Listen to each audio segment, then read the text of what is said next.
आपका स्वागत है स्टोरी यूनिवर्स में। आखिरी हीला एक अद्भुत और दिलचस्प कहानी है जो महान लेखक मुंशी प्रेमचंद द्वारा लिखी गई है। समाज की सच्चाइयों और आम जीवन के संघर्षों को अपनी कहानियों में बखूबी चित्रित किया है। इस कहानी में क्या होता है जब विवाह की तिथि एक पुरुष के जीवन में स्थायी स्मरण बन जाती है? क्या उसे अपनी वैवाहिक जीवन की खुशियों की चाह नहीं होती, या फिर वह एक भयंकर सत्य से भाग रहा है? कहानी की शुरुआत में ही पाठक को एक स्तंभ की भांति अटल विवाह तिथि से जोड़ा जाता है। क्या यह तिथि उसे सुख देती है या एक नए संघर्ष की ओर ले जाती है? यह जानने के लिए आइए सुनते हैं इस कहानी को। तो चलिए इसे शुरू करते हैं। यद्यपि मेरी स्मरण शक्ति पृथ्वी के इतिहास की सारी स्मरणीय तारीखें भूल गई, वह तारीखें जिन्हें रातों को जागकर और मस्तिष्क को खपाकर याद किया था, मगर विवाह की तिथि समतल भूमि में एक स्तंभ की भांति अटल है। न भूलता हूँ न भूल सकता हूँ। उससे पहले और पीछे की सारी घटनाएं दिल में मिट गईं, उनका निशान तक बाकी नहीं। वह सारी अनेकता एक एकता में मिश्रित हो गई है और वह मेरे विवाह की तिथि है। चाहता हूँ उसे भूल जाऊं, मगर जिस तिथि का नित्य प्रति सुमिरन किया जाता हो वह कैसे भूल जाए? नित्य प्रति सुमिरन क्यों करता हूँ, यह उस विपत्ति मारे से पूछिए जिसे भगवत भजन के सिवा जीवन के उद्धार का कोई आधार न रहा हो। लेकिन क्या मैं वैवाहिक जीवन से इसलिए भागता हूँ कि मुझ में रसिकता का अभाव है और मैं कोमल वर्ग की मोहनी शक्ति से निर्लिप्त हूँ और अनासक्ति का पद प्राप्त कर चुका हूँ? क्या मैं नहीं चाहता हूँ कि जब मैं सैर करने निकलूं तो हृदयेश्वरी भी मेरे साथ विराजमान हो? विलास वस्तुओं की दुकानों पर उनके साथ जाकर थोड़ी देर के लिए रसमय आग्रह का आनंद उठाऊं? मैं उस गर्व और आनंद और महत्व का अनुभव कर सकता हूँ जो मेरे अन्य भाइयों की भांति मेरे हृदय में भी आंदोलित होगा। लेकिन मेरे भाग्य में वह खुशियाँ, वह रंगरेलियाँ नहीं है, क्योंकि चित्र का दूसरा पक्ष भी तो देखता हूँ। एक पक्ष जितना ही मोहक और आकर्षक है, दूसरा उतना ही हृदय विदारक और भयंकर। शाम हुई और आप बदनसीब बच्चे को गोद में लिए तेल या ईंधन की दुकान पर खड़े हैं। अंधेरा हुआ और आप आटे की पोटली बगल में दबाए गलियों में यूं कदम बढ़ाए हुए निकल जाते हैं मानो चोरी की है। सूर्य निकला और बालकों को गोद में लिए होम्योपैथ डॉक्टर की दुकान में टूटी कुर्सी पर आरूढ़ है। किसी खोंचे वाले की रसीली आवाज सुनकर बालक ने गगनभेदी विलाप आरंभ किया और आपके प्राण सूखे। ऐसे बापों को भी देखा है जो दफ्तर से लौटते हुए पैसे दो पैसे की मूंगफली या रेवड़ियां लेकर लज्जास्पद शीघ्रता के साथ मुंह में रखते चले जाते हैं कि घर पहुंचते पहुंचते बालकों के आक्रमण से पहले ही यह पदार्थ समाप्त हो जाए। कितना निराशाजनक होता है यह दृश्य जब देखता हूँ कि मेले में बच्चा किसी खिलौने की दुकान के सामने मचल रहा है और पिता महोदय रशियों की सी विद्वता के साथ उनकी क्षण भंगुरता का राग अलाप रहे हैं। चित्र का पहला रुख तो मेरे लिए एक मदन स्वप्न है, दूसरा रुख एक भयंकर सत्य। इस सत्य के सामने मेरी सारी रसिकता अंतर्धान हो जाती है। मेरी सारी मौलिकता, सारी रचनाशीलता इसी दाम्पत्य के फंदों से बचने में प्रयुक्त हुई है। जानता हूं कि जाल के नीचे जाना है, मगर जाल जितना ही रंगीन और ग्राहक है, दाना उतना ही घातक और विषैला। इस जाल में पक्षियों को तड़पते और फड़फड़ाते देखता हूँ और फिर भी जाल पर जा बैठता हूँ। लेकिन इधर कुछ दिनों से श्रीमती जी ने अविश्रांत रूप से आग्रह करना शुरू किया है कि मुझे बुला लो। पहले जब छुट्टियों में जाता था तो मेरा केवल कहाँ चलोगी कह देना उनकी चित्त शांति के लिए काफ़ी होता था। फिर मैंने झंझट है कहकर उन्हें तसल्ली देनी शुरू की। इसके बाद गृहस्थ जीवन की असुविधाओं से डराया, किंतु अब कुछ दिनों से उनका अविश्वास बढ़ता जाता है। अब मैंने छुट्टियों में भी उनके आग्रह के भय से घर जाना बंद कर दिया है कि कहीं वह मेरे साथ न चल खड़ी हों, और नाना प्रकार के बहानों से उन्हें आशंकित करता रहता हूँ। मेरा पहला बहाना पत्र संपादकों के जीवन की कहानियों के विषय में था। कभी 12 बजे रात को सोना नसीब होता है, कभी रतजगा करना पड़ जाता है। सारे दिन गली गली ठोकरें खानी पड़ती हैं।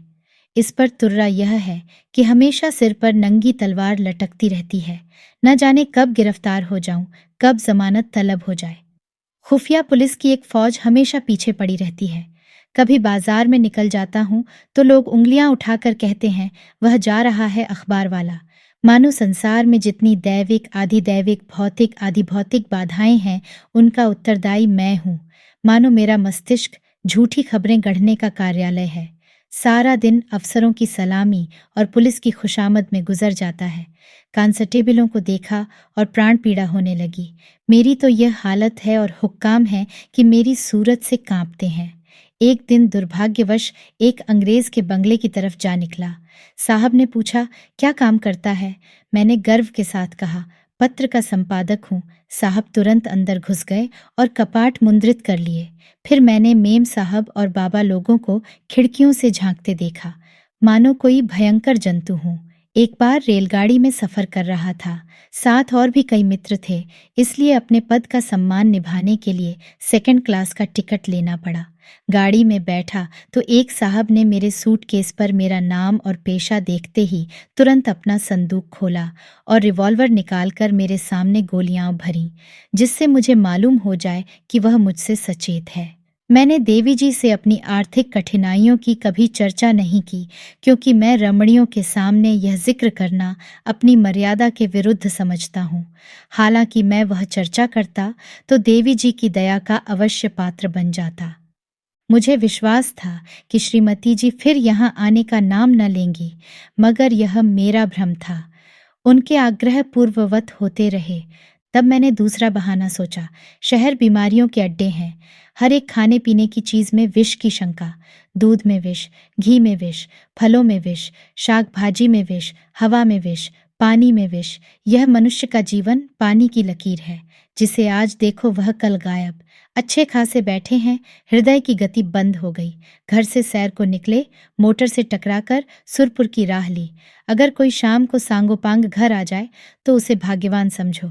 मच्छर की आवाज कान में आई, दिल बैठा, मक्खी नजर आई और हाथ पांव फूले। चूहा बिल से निकला और जान निकल गई। जिधर देखिए यमराज की अमलदारी है। अगर मोटर और ट्राम से बचकर आ गए तब मच्छर और मक्खी के शिकार हुए। बस यही समझ लो कि मौत हरदम सिर पर खेलती रहती है। रात भर मच्छरों से लड़ता हूँ, दिन भर मक्खियों से। नन्ही सी जान को किन किन दुश्मनों से बचाऊं। सांस भी मुश्किल से लेता हूँ कि कहीं क्षय के कीटाणु फेफड़े में न पहुंच जाए। देवी जी को फिर भी मुझ पर विश्वास न आया। दूसरे पत्र में भी वही आरजू थी। लिखा था, तुम्हारे पत्र ने एक और चिंता बढ़ा दी। अब प्रतिदिन पत्र लिखा करना, मैं एक न सुनूंगी और सीधे चली आऊंगी। मैंने दिल में कहा, चलो सस्ते छूटे। मगर यह खटका लगा हुआ था कि न जाने कब उन्हें शहर आने की सनक सवार हो जाए। इसलिए मैंने तीसरा बहाना सोच निकाला। यहाँ मित्रों के मारे नाकोदम रहता है। आकर बैठ जाते हैं तो उठने का नाम भी नहीं लेते, मानो अपना घर बेच आए हैं। अगर घर से टल जाओ तो आकर बेधड़क कमरे में बैठ जाते हैं और नौकर से जो चीज़ चाहते हैं उधार मंगवा लेते हैं। देना मुझे पड़ता है। कुछ लोग तो हफ्तों पड़े रहते हैं, टलने का नाम ही नहीं लेते। रोज उनकी सेवा सत्कार करो, रात को थिएटर या सिनेमा दिखाओ, फिर सवेरे तक ताश या शतरंज खेलो। अधिकांश तो ऐसे हैं जो शराब के बगैर जिंदा ही नहीं रह सकते। अक्सर तो बीमार होकर आते हैं, बल्कि अधिकतर बीमार ही आते हैं। अब रोज डॉक्टर को बुलाओ, सेवा शुश्रूषा करो, रात भर सिरहाने बैठे पंखा झलते रहो, उस पर यह शिकायत भी सुनते रहो कि यहाँ कोई हमारी बात भी नहीं पूछता। मेरी घड़ी महीनों से मेरी कलाई पर नहीं आई। दोस्तों के साथ जलसों में शरीक हो रही है। अचकन है, वह एक साहब के पास है। कोट और दूसरे साहब ले गए, जूते और एक बाबू ले उड़े। मैं वहीं रद्दी कोट और वहीं चमरौधा जूता पहनकर दफ्तर जाता हूँ। मित्र वृंद ताड़ते रहते हैं कि कौन सी नई वस्तु लाया। कोई चीज लाता हूँ तो मारे डर के संदूक में बंद कर देता हूँ। किसी की निगाह पड़ जाए तो कहीं न कहीं न्योता खाने की धुन सवार हो जाए। पहली तारीख को वेतन मिलता है तो चोरों की तरह दबे पांव घर आता हूँ कि कहीं कोई महाशय रुपयों की प्रतीक्षा में द्वार पर धरना जमाए न बैठे हों। मालूम नहीं उनकी सारी आवश्यकताएं पहली ही तारीख की बाट क्यों जोहती रहती हैं। एक दिन वेतन लेकर 12 बजे रात को लौटा, मगर देखा तो आधे दर्जन मित्र उस वक्त भी डटे हुए थे। माथा ठोंक लिया। कितने ही बहाने करूं, उनके सामने एक नहीं चलती। मैं कहता हूँ घर से पत्र आया है, माताजी बहुत बीमार हैं। जवाब देते हैं, अजी बूढ़े इतनी जल्द नहीं मरते, मरना ही होता तो इतने दिन जीवित क्यों रहती। देख लेना, 2-4 दिन में अच्छी हो जाएंगी, और अगर मर भी जाएं तो वृद्ध जनों की मृत्यु का शोक ही क्या, वह तो और खुशी की बात है। कहता हूँ लगान का बड़ा तकाजा हो रहा है। जवाब मिलता है, आजकल लगान तो बंद हो ही रहा है, लगान देने की जरूरत ही नहीं रही। अगर किसी संस्कार का बहाना करता हूँ तो फरमाते हैं, तुम भी विचित्र जीव हो, इन कुप्रथाओं की लकीर पीटना तुम्हारी शान के खिलाफ है। अगर तुम उनका मूलोच्छेदन करोगे तो वह लोग क्या आकाश से आवेंगे। गरज यह कि किसी तरह प्राण नहीं बचते। मैंने समझा था कि हमारा यह बहाना निशाने पर बैठेगा। ऐसे घर में कौन रमणी रहना पसंद करेगी जो मित्रों पर ही अर्पित हो गया हो। किंतु मुझे फिर भ्रम हुआ। उत्तर में फिर वही आग्रह था। तब मैंने चौथा हीला सोचा।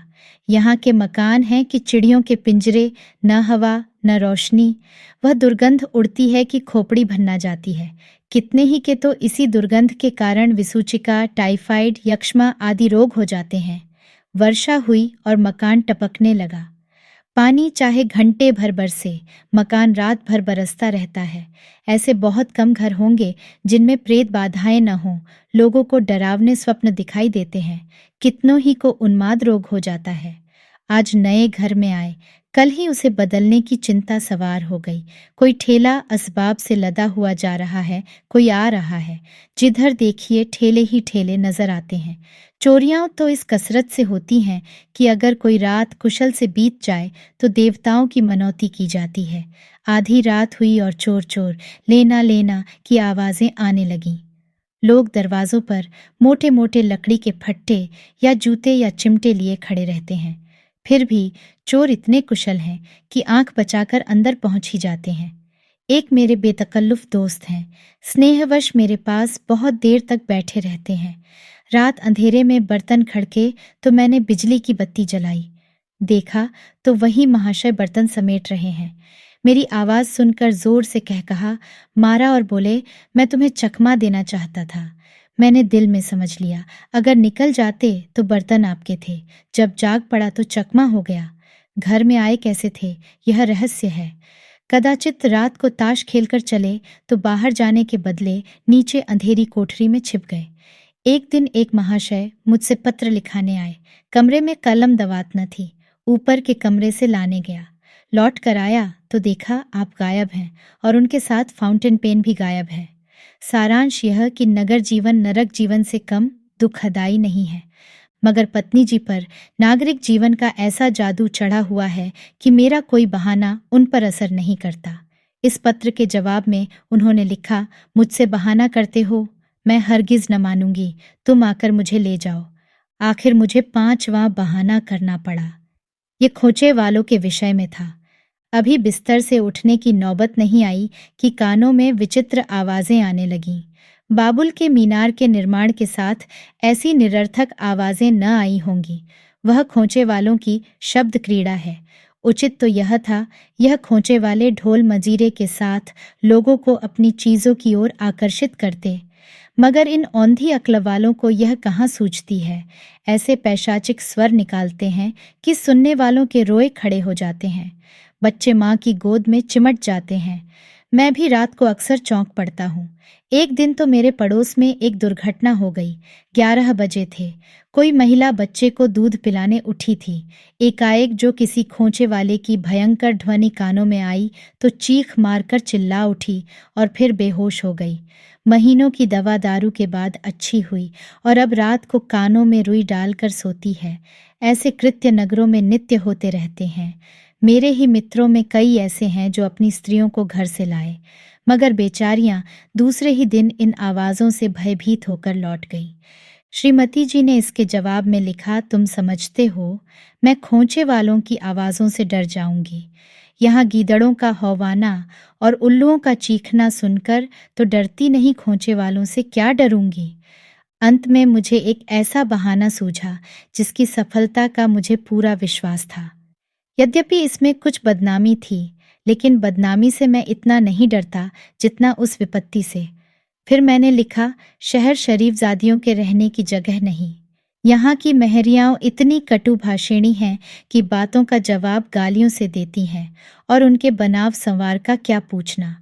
भले घर की स्त्रियां तो उनके ठाठ देखकर ही शर्म से पानी पानी हो जाती हैं। सिर से पांव तक सोने से लदी हुई सामने से निकल जाती हैं तो ऐसा मालूम होता है कि सुगंधि की लपट निकल गई। गृहिणियां ये ठाठ कहाँ से लाएं? उन्हें तो और भी सैकड़ों चिंताएं हैं। इन महरियों को तो बनाव सिंगार के सिवा दूसरा काम ही नहीं। नित्य नई सजधाज, नित्य नई अदा, और चंचल तो इस गजब की है मानो अंगों में रक्त की जगह पारा भर दिया हो। उनका चमकना और मटकना और मुस्कुराना देखकर गृहिणियां लज्जित हो जाती हैं और ऐसी दीदा दिलेर हैं कि जबरदस्ती घरों में घुस पड़ती हैं। जिधर देखो इनका मेला सा लगा हुआ है। इनके मारे भले आदमियों का घर में बैठना मुश्किल है। कोई खत लिखाने के बहाने से आ जाती है, कोई खत पढ़ाने के बहाने से। असली बात तो यह है कि गृह देवियों का रंग फीका करने में इन्हें आनंद आता है। इसलिए शरीफजादियां बहुत कम शहरों में आती हैं। मालूम नहीं इस पत्र में मुझसे क्या गलती हुई कि तीसरे दिन पत्नी जी एक बूढ़े कहार के साथ मेरा पता पूछती हुई अपने तीनों बच्चों को लिए एक असाध्य रोग की भांति आ डटी। मैंने बदहवास होकर पूछा, क्यों, कुशल तो है? पत्नी जी ने चादर उतारते हुए कहा, घर में कोई चुड़ैल बैठी तो नहीं है? यहाँ किसी ने कदम रखा तो नाक काट लूंगी। हाँ, जो तुम्हारी शह न हो। अच्छा, तो अब रहस्य खुला। मैंने सिर पीट लिया। क्या जानता था अपना तमाचा अपने ही मुंह पर पड़ेगा।